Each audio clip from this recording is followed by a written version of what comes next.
नमस्कार, स्वागत है आप सभी का आज की खबर में। आपके साथ मैं हूं दीक्षा कोहली। अगले आधे घंटे में देश दुनिया की बड़ी खबरों पर डालेंगे नजर। बताएंगे आपको हैदराबाद में ICAR के स्नातक समारोह में क्या कहा उपराष्ट्रपति ने। साथ ही जानेंगे क्यों लगी गेहूं के निर्यात पर पाबंदी। खबरों में बात करेंगे ज्ञानवापी सर्वे की, साथ ही खेल और दुनिया जहां की हलचलों पर डालेंगे नजर। तो चलिए करते हैं शुरुआत हेडलाइंस के साथ।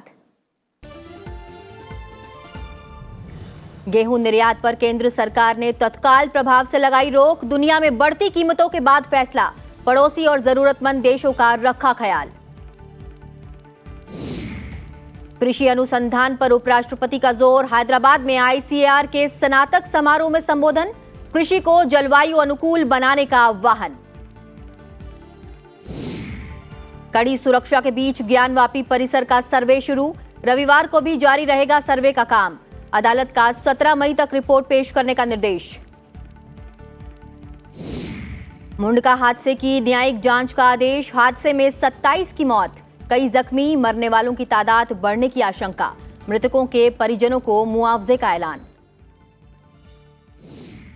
और श्रीलंका को 65,000 टन यूरिया की आपूर्ति करेगा भारत। धान की खेती में तत्काल मदद पहुंचाने की कवायद। मदद को कोलंबो ने जताया आभार।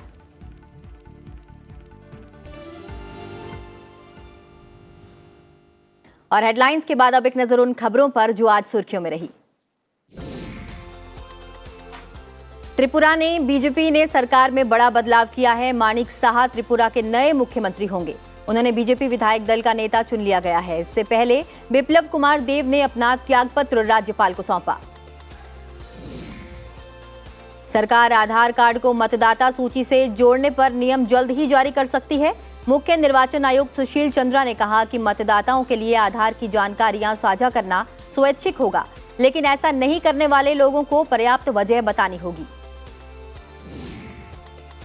सार्वजनिक क्षेत्र की बिजली उत्पादक कंपनी NTPC ने गुजरात के कवास में 56 मेगावाट क्षमता वाली सौर परियोजना के 20 मेगावाट क्षमता वाले पहले चरण का वाणिज्यिक परिचालन शुरू कर दिया है। इसके साथ ही NTPC की वाणिज्यिक क्षमता बढ़कर 54,616 मेगावाट हो गई है। देश में कोविड के 2,858 नए मामले सामने आए हैं। कोविड से स्वस्थ होने की राष्ट्रीय दर 98.74% दर्ज की गई है। पिछले 24 घंटे में कोविड-19 के उपचाराधीन मरीजों की संख्या में 508 मामलों की गिरावट दर्ज की गई है। भारतीय वैज्ञानिकों ने स्वदेश में विकसित नए mRNA वैक्सीन की घोषणा की है। हैदराबाद स्थित वैज्ञानिक और औद्योगिक अनुसंधान परिषद centre for cellular and molecular biology ने SARS-CoV-2 के खिलाफ एक संभावित mRNA वैक्सीन के विकास की घोषणा की है। अटल इंक्यूबेशन सेंटर CCMB की टीम ने नेतृत्व में इस वैक्सीन का विकास किया है। बुद्ध पूर्णिमा के अवसर पर प्रधानमंत्री नरेंद्र मोदी के नेपाल के लुम्बिनी दौरे से पहले उत्तर प्रदेश पुलिस और सशक्त सीमा बल ने भारत नेपाल सीमा पर चौकसी तेज कर दी है। घुसपैठ को रोकने के लिए निगरानी की जा रही है। नेपाल के प्रधानमंत्री शेर बहादुर देउबा के निमंत्रण पर प्रधानमंत्री नरेंद्र मोदी 16 मई को लुम्बिनी की आधिकारिक यात्रा पर जाएंगे। उत्तर कोरिया ने बुखार से जूझ रहे 21 और लोगों की मौत की पुष्टि की है। वहीं करीब 1,74,000 से ज्यादा नए मरीजों में बुखार के लक्षण मिले हैं। उत्तर कोरिया अपनी बिना टीकाकरण वाली आबादी में कोविड के प्रसार पर लगाम लगाने के लिए संघर्ष कर रहा है। चीन ने कोविड के मामलों में बढ़ोतरी को देखते हुए अगले साल AFC एशियाई कप फाइनल चरण की मेजबानी नहीं करने का फैसला किया है।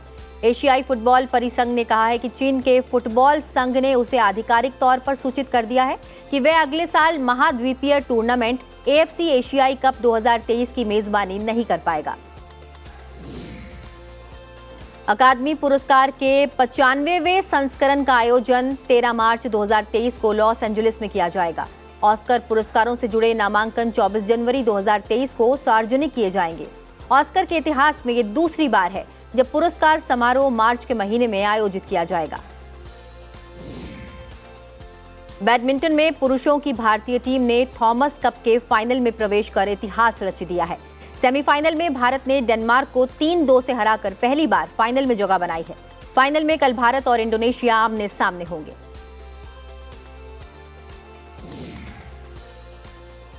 और अब खबरें विस्तार से। देश ने घरेलू स्तर पर बढ़ती कीमतों को नियंत्रित करने के उपायों के तहत गेहूं के निर्यात पर तत्काल प्रभाव से प्रतिबंध लगा दिया है। विदेश व्यापार महानिदेशालय ने अधिसूचना जारी कर इसकी जानकारी दी है। इसमें कहा गया है कि गेहूं की निर्यात नीति में संशोधन किया गया है ताकि देश की समग्र खाद्य सुरक्षा का प्रबंधन किया जा सके और पड़ोसी देशों और दूसरे कमजोर राष्ट्रों की जरूरतों को पूरा करने में मदद की जा सके। रूस और यूक्रेन के बीच युद्ध के कारण गेहूं की वैश्विक आपूर्ति में व्यवधान के मद्देनजर निर्यात पर प्रतिबंध लगाया गया है। रूस और यूक्रेन गेहूं के प्रमुख निर्यातक रहे हैं। मजबूत वैश्विक मांग के कारण 2021-22 में भारत का गेहूं निर्यात बढ़कर 70 लाख टन यानी 2.05 अरब अमेरिकी डॉलर तक पहुंच गया है। DGFT के आंकड़ों के अनुसार पिछले वित्त वर्ष में कुल गेहूं निर्यात में से लगभग 50% खेप बांग्लादेश भेजी गई थी। पिछले साल इस अवधि में 1,30,000 टन के मुकाबले देश ने इस साल लगभग 9,63,000 टन गेहूं का निर्यात किया। भारत को 2022-23 में 1 करोड़ टन गेहूं का निर्यात करने की उम्मीद थी। भारत की गेहूं खरीद भी 44% घटकर 1.62 लाख टन रह गई है। सरकार ने 1 साल पहले की अवधि में 2.88 लाख टन गेहूं की खरीद की थी। निर्यात के लिए अनाज की बढ़ती मांग के बीच निजी कंपनियों ने न्यूनतम समर्थन मूल्य से अधिक कीमत पर गेहूं खरीदा है। केंद्र ने विपणन वर्ष 2022-23 में रिकॉर्ड 4.44 लाख टन गेहूं की खरीद का लक्ष्य रखा है, जबकि पिछले विपणन वर्ष में यह 4.33 लाख टन था। कृषि मंत्रालय के अनुमान के मुताबिक फसल वर्ष 2021-22 में गेहूं का रिकॉर्ड 11.13 लाख टन उत्पादन होने का अनुमान है।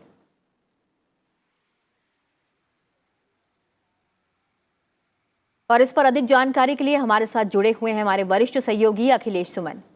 अखिलेश, देश की खाद्य सुरक्षा के मद्देनजर ये जो कदम उठाया गया है ये बहुत बड़ा कदम है। सरकार के इस फैसले से क्या फर्क पड़ेगा? देखिए, सबसे पहले बात तो यह समझने की है कि यह सिर्फ देश की खाद्य सुरक्षा को लेकर नहीं किया गया है। अभी रूस यूक्रेन युद्ध के चलते एक स्थिति ऐसी उत्पन्न हुई है, आप सोच सकते हैं जिस तरह से कोरोना के कारण एक स्थिति उत्पन्न हुई थी कि वैक्सीन निर्माता कुछ देश थे और वैक्सीन को की जरूरत पूरी दुनिया को थी। आज वही स्थिति तकरीबन हो गई है रूस यूक्रेन युद्ध की वजह से कि जो गेहूं उत्पादक देश बहुत सारे नहीं है, गेहूं उत्पादक देशों में भारत का एक प्रमुख स्थान है। और जो अभी 7 मई इस साल 7 मई को जो डेटा है उसके अनुसार से 330 लाख टन गेहूं अभी भारत के स्टॉक में है, जिसका तकरीबन 105 लाख टन हमारे यहाँ कंज्यूम हो जाता है। लेकिन एक जो सबसे महत्वपूर्ण बात यह है कि सबसे बड़ा जो कंज्यूमर कंट्री है गेहूं का, वो सबसे बड़ा कंज्यूमर कंट्री है चाइना। सबसे ज़्यादा वो गेहूं का समझ सकते हैं कि वो गेहूं का उपयोग करने वाला है, खाने वाला। उसके बाद यूरोपियन यूनियन आता है, उस तीसरा देश है भारत जो कि गेहूं का कंज्यूम करता है। तो ऐसी स्थिति में जो कई सारे ऐसे देश हैं, जैसे अफ्रीका के कई देश हैं जहां बिल्कुल अकाल की स्थिति है, उसके अलावा जो हमारे पड़ोसी देश हैं, आप श्रीलंका की हालत देख रहे हैं, बांग्लादेश को ज़रूरत होती है, इसके अलावा मिडिल ईस्ट के कई देश हैं जहां हम गेहूं का निर्यात करते हैं। तो इसीलिए ऐसी व्यवस्था की गई है कि जो सरकार और सरकार के बीच में जो गेहूँ के आयात की मांग होगी, मान लो किसी देश की सरकार अगर भारत से मांग करते कि इतना गेहूं हमें चाहिए तो भारत सरकार उसे गेहूं देगी। लेकिन जो प्राइवेट जो ट्रेडर्स है, प्राइवेट ट्रेडर्स को इस बात की छूट नहीं है। हालांकि इस बात की व्यवस्था की गई है कि आज की तारीख तक, मतलब कल तक जो कमिटमेंट था किसी प्राइवेट एजेंसी द्वारा या सरकारी एजेंसी द्वारा भी किसी देश को गेहूं निर्यात करने का, उसे इस बात की छूट मिलेगी। लेकिन इस व्यवस्था के आने के बाद से अब सिर्फ सरकार के आदेश के हिसाब से ही जो भी होगा निर्यात होगा। तो एक तरीके से कहें कि अभी जिस तरीके से कोविड डिप्लोमेसी के तहत भारत ने एक महत्वपूर्ण भूमिका अदा की थी पूरी और दुनिया उसी में, के साथ ये महत्वपूर्ण फैसला भी लिया है भारत ने, और वाकई काबिल तारीफ फैसला है क्योंकि देश सर्वोपरि है। बहरहाल इस तमाम जानकारी के लिए आपका बहुत बहुत शुक्रिया। बढ़ते हैं अगली खबर की ओर। उपराष्ट्रपति एम वेंकैया नायडू ने देश में कृषि उत्पादकता और किसानों की आय में वृद्धि के लिए कृषि अनुसंधान की गुणवत्ता और क्षमता बढ़ाने का आह्वान किया है। हैदराबाद में राष्ट्रीय कृषि अनुसंधान प्रबंधन अकादमी ICAR के कृषि व्यवसाय प्रबंधन कार्यक्रम के स्नातक समारोह को संबोधित करते हुए कृषि अनुसंधान पर जोर दिया। उन्होंने अनुसंधान और विकास के मद में अधिक राशि के प्रस्ताव का सुझाव दिया, जो वर्तमान में कृषि सकल घरेलू उत्पाद के 1% से भी कम है। उपराष्ट्रपति ने किसानों के उत्पादन और आय को बढ़ाने के लिए लैब टू लैंड को आत्मसात करने की आवश्यकता पर भी बल दिया। Research is to make people happy. Simply profitable is not sufficient. You need happy. For that, you need to remove all the obstacles. Peace is the prerequisite for progress. I repeat it everywhere. If you have tension, you cannot pay attention and have the retention. So this agriculture must be taken up with the passion, not as a fashion. Passion. And we should not give any remission or omission or go for commission in this mission. It's a mission. वहीं कांग्रेस अध्यक्ष सोनिया गांधी ने party के चिंतन शिविर के दूसरे दिन party महासचिवों, प्रदेश प्रभारियों, प्रदेश इकाई के अध्यक्षों, विधायक दल के नेताओं और कई दूसरे वरिष्ठ नेताओं के साथ बैठक की। बैठक में चिंतन शिविर में विभिन्न विषयों पर हुई अब तक की चर्चा और संगठन को मजबूत बनाने को लेकर मंथन किया गया। बैठक में कांग्रेस के पूर्व अध्यक्ष राहुल गांधी, महासचिव प्रियंका गांधी वाड्रा, संगठन महासचिव केसी वेणुगोपाल, वरिष्ठ नेता दिग्विजय सिंह और कई नेता मौजूद रहे। शिविर के पहले दिन सोनिया गांधी ने कांग्रेस में आमूलचूल बदलाव की पैरवी करते हुए कहा था कि असाधारण परिस्थितियों का मुकाबला असाधारण तरीके से किया जाता है।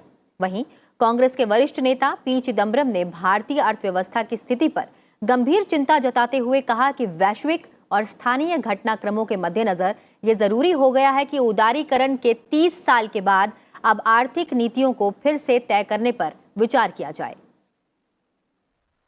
We believe that we must prepare the Indian economy and the Indian workforce to adapt to the ways in which industry, business and trade will be conducted in the 21st century with a greater use of automation, robotics, machine learning and artificial intelligence.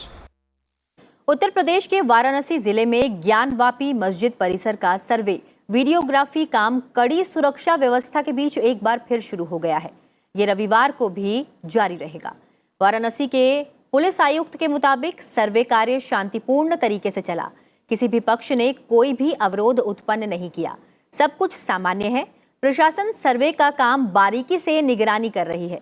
1500 से अधिक पुलिसकर्मियों और PAG जवानों को ज्ञानवापी मस्जिद परिसर की सुरक्षा में तैनात किया गया है। ज्ञानवापी मस्जिद परिसर के 500 मीटर के दायरे में लोगों की आवाजाही रोक दी गई है। सारा कार्य सुचारू रूप से चल रहा है। कोर्ट का आदेश है। कोर्ट के आदेश की तामीला कराना हमारे लिए हमारा दायित्व भी है, हमारी व्यक्तिगत जिम्मेदारी भी है। हमने सुरक्षा के पुख्ता प्रबंध किए हैं और मैं आपको ये बताना चाहता हूं कि अब तक की कार्रवाई बहुत ही सौहार्दपूर्ण वातावरण में चल रही है।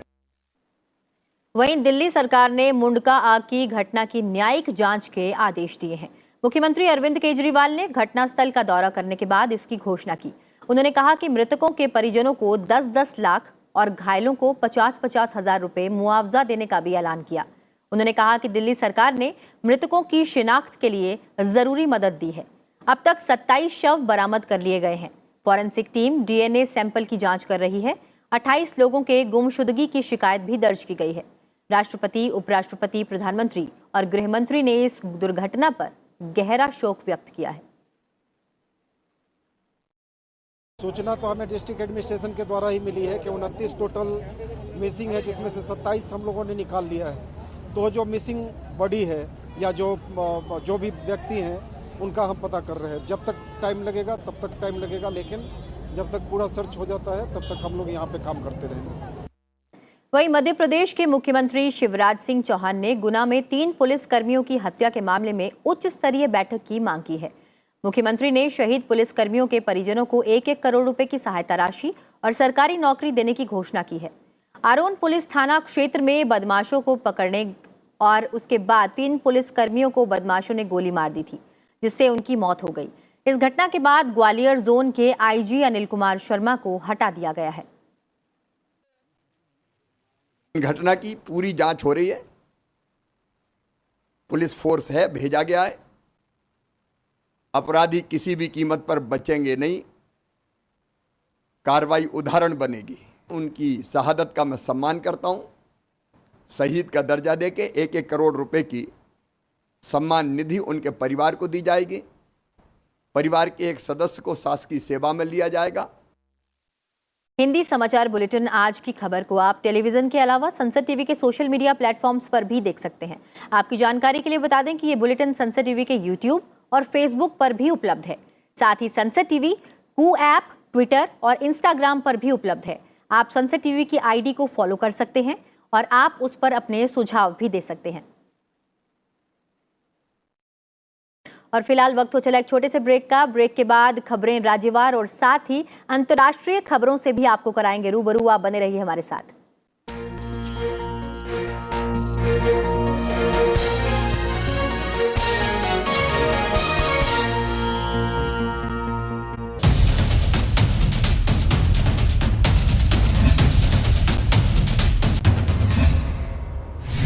भारत हाइपरसोनिक तकनीक को विकसित करने में कितना बना है आत्मनिर्भर।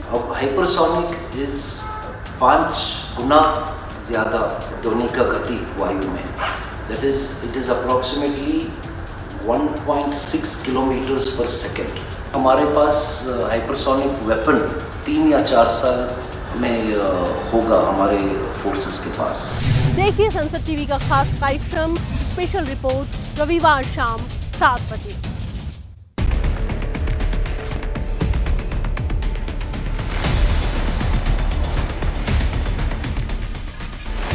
Nature and You, the Environment Series. Aim is to awake and aware people to protect our environment, be it climate or wildlife crisis, depletion of ocean resources, waste management issues. Only on Sansad TV.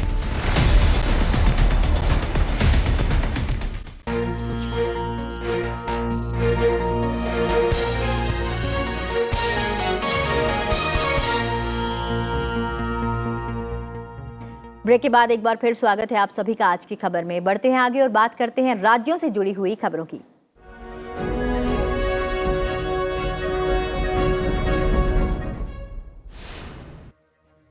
सेना प्रमुख general Manoj Pandey ने operational तैयारियों की समीक्षा को लेकर लद्दाख के अग्रिम इलाकों का दौरा किया। उन्होंने सेक्टर में तैनात सेना और आईटीबीपी के जवानों के साथ बातचीत की। तेलंगाना दौरे पर पहुंचे केंद्रीय गृह मंत्री अमित शाह ने यहां नेशनल साइबर फॉरेंसिक लेबोरेटरी का उद्घाटन किया। ये लेबोरेटरी हैदराबाद के सेंट्रल फॉरेंसिक साइंस लेबोरेटरी में स्थित है और साथ ही अमित शाह ने प्रज्ञा संग्राम यात्रा के दूसरे चरण के समापन दिवस पर एक जनसभा को भी संबोधित किया। बीजेपी के राष्ट्रीय अध्यक्ष जेपी नड्डा ने आज लुधियाना में रोड शो किया, जिसमें भारी संख्या में लोग शामिल हुए। इस दौरान उन्होंने ई रिक्शा की भी सवारी की और इसके बाद उन्होंने पार्टी कार्यकर्ताओं के साथ बैठक भी की। प्रधानमंत्री नरेंद्र मोदी बुद्ध पूर्णिमा के मौके पर उत्तर प्रदेश के कुशीनगर जाएंगे। इससे पहले आज मुख्यमंत्री योगी आदित्यनाथ ने कुशीनगर पहुंचकर तैयारियों का जायजा लिया। उन्होंने महापरिनिर्वाण मंदिर में भगवान बुद्ध की पूजा कर चीवर चढ़ाया। उत्तराखंड के मुख्यमंत्री पुष्कर सिंह धामी ने आज भद्रराज देवता के मंदिर में पूजा कर प्रदेश की सुख और समृद्धि की कामना की। इस अवसर पर मुख्यमंत्री भद्रराज मंदिर में भी आयोजित मेले में शामिल हुए। पंजाब के मुख्यमंत्री भगवंत मान ने जेलों में वीआईपी कल्चर को लेकर बड़ा फैसला किया है। उन्होंने जेलों में वीआईपी सेल खत्म कर दिया है। भगवंत मान ने कहा कि अब जेल के अंदर से काला कारोबार नहीं चलेगा। इस संबंध में लापरवाही बरतने वाले कुछ अधिकारियों को सस्पेंड भी किया गया है। पंजाब प्रदेश कांग्रेस समिति के प्रमुख सुनील जाखड़ ने कांग्रेस छोड़ दी है। जाखड़ ने यह निर्णय ऐसे समय पर लिया है जब उदयपुर में कांग्रेस का 3 दिवसीय चिंतन शिविर चल रहा है। पार्टी ने उन्हें पार्टी विरोधी गतिविधियों के लिए पिछले महीने सभी पदों से हटा दिया था और कारण बताओ नोटिस जारी किया था, जिससे वे नाराज थे। झारखंड में आज पंचायत चुनाव के लिए वोट डाले गए। 21 जिलों के 72 ब्लॉक के 14,079 मतदान केंद्रों पर कड़ी सुरक्षा व्यवस्था के बीच लोगों ने अपने मताधिकार का प्रयोग किया।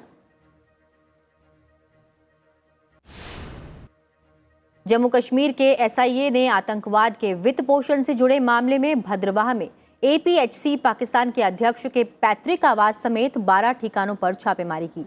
जांच एजेंसी ने पुलिस की मदद से जम्मू, कठुआ, डोडा और कश्मीर के दर्जन भर ठिकानों पर छापे मारे। उत्तर प्रदेश में आज से मदरसा बोर्ड की परीक्षाएं शुरू हो गई हैं। कड़ी निगरानी के बीच छात्रों ने परीक्षा दी। इस बार दोनों पालियों में परीक्षाएं हो रही हैं। इसमें कुल 1,62,000 से ज्यादा छात्र छात्राएं शामिल हो रहे हैं।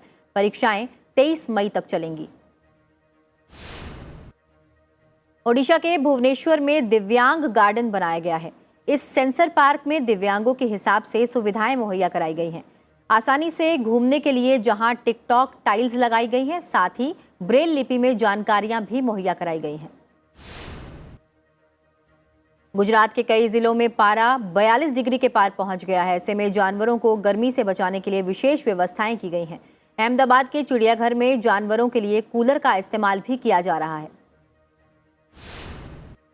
भीषण गर्मी से महाराष्ट्र के कई जिलों में जल संकट की स्थिति बनी हुई है। चंद्रपुर जिले के कई गांवों में स्थिति इतनी खराब है कि लोगों को जमीन खोदकर धरती से पानी निकालना पड़ रहा है। इसके लिए भी महिलाओं को कई किलोमीटर दूर पैदल चलना पड़ रहा है।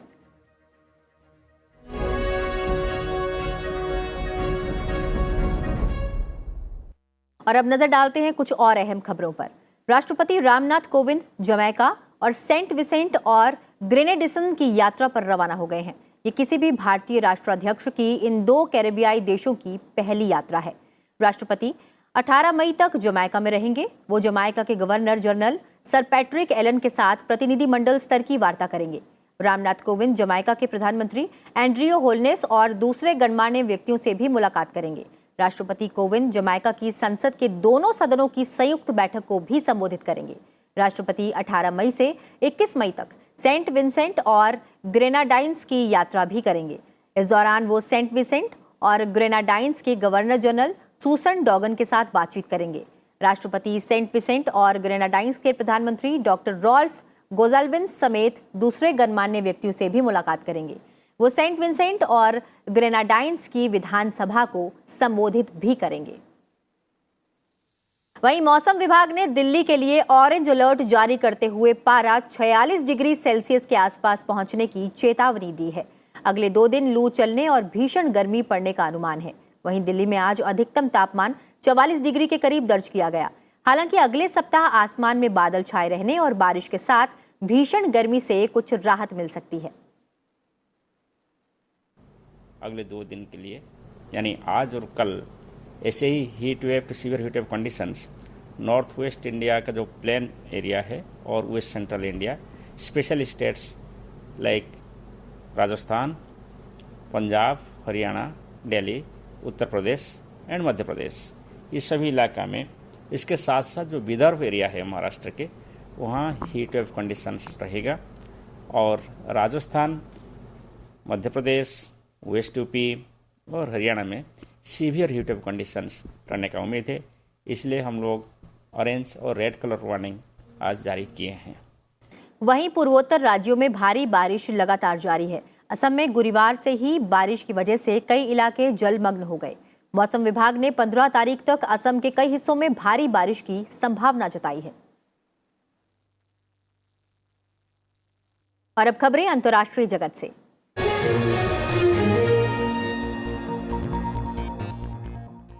और सबसे पहले बात करेंगे श्रीलंका की। गहरे आर्थिक संकट से जूझ रहे श्रीलंका को भारत ने 65,000 टन यूरिया की तत्काल आपूर्ति का भरोसा दिलाया है, जिसका इस्तेमाल धान की खेती में किया जाएगा। श्रीलंका उच्चायोग के एक संदेश में इस मदद के लिए भारत को धन्यवाद देते हुए कहा गया कि फसलों के चालू याला सत्र के लिए यूरिया की आपूर्ति करने का फैसला भारत ने यूरिया आपूर्ति पर लगाई पाबंदी के बावजूद लिया है। दिल्ली स्थित श्रीलंकाई उच्चायुक्त मिलिंदा मोरोगोडा ने उर्वरक सचिव राजेश कुमार चतुर्वेदी के साथ मुलाकात की और उर्वरक का मुद्दा उठाया। यूक्रेन के राष्ट्रपति वोलोदिमीर जेलेंस्की ने कहा कि यूक्रेन के लोग रूसियों को देश से बाहर निकालने के लिए हर संभव कोशिश कर रहे हैं, लेकिन ये अनुमान नहीं लगा सकता कि ये युद्ध कब तक चलेगा।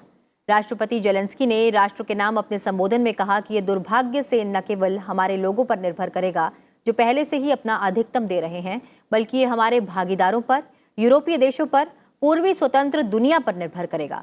उन्होंने कहा कि वे उन सभी के आभारी हैं जो रूस पर प्रतिबंधों को मजबूत करने और यूक्रेन को दी जा रही सैन्य और वित्तीय सहायता बढ़ाने के लिए काम कर रहे हैं।